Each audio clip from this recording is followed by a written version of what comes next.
Hi hello welcome to AKS news zone. Telugu ప్రేక్షకులు ఎంతగానో ఎదురు చూస్తున్న కన్నప్ప ట్రైలర్ చివరికి విడుదలైంది. ఇందులో ప్రభాస్ కూడా నటించడంతో ఈ సినిమా కోసం ప్రభాస్ అభిమానులు ఎంతగానో ఎదురు చూశారు.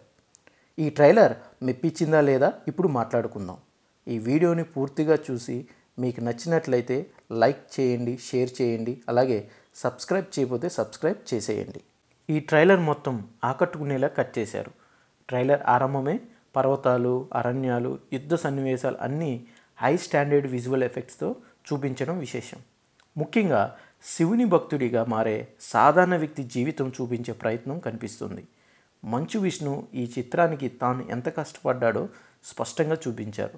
అలాగే ప్రభాస్, మోహన్ లాల్, అక్షయ్ కుమార్ వంటి స్టార్స్ని ట్రైలర్లో చూపించారు. నిజంగా మాట్లాడుకుంటే మోహన్ లాల్ గెటప్ అస్సలు బాగుండదు. ప్రభాస్ షాట్స్ అంతగా నచ్చలేదు. ప్రభాస్ని ఇంకా బాగా చూపించవలసింది. అక్షయ్ కుమార్ తెలుగు డబ్బింగ్ అసలు బాగోలేదు.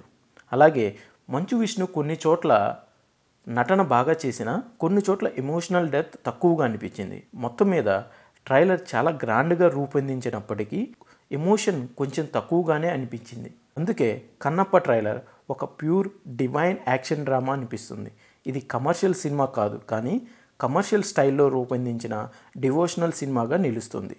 ఒక భక్తుని జీవితం, అతని త్యాగం, శివునిపై విశ్వాసం అనే అంశాలను లేటెస్ట్ టెక్నాలజీతో, పెద్ద స్టార్ కాస్టింగ్తో, మంచి మ్యూజిక్ ద్వారా చూపించే ప్రయత్నం ఖచ్చితంగా మెచ్చుకోదగ్గది. ఈ ట్రైలర్ తెలుగు సినిమా స్థాయిని మరో మెట్టుపైకి తీసుకెళ్ళినట్టు అనిపిస్తుంది. అయితే సినిమా విడుదలైతే కానీ నిజంగా ఎంత డెప్త్ ఉంది, ఎమోషనల్గా కనెక్ట్ అవుతామో లేదో అనేది తెలుస్తుంది. Thanks for watching.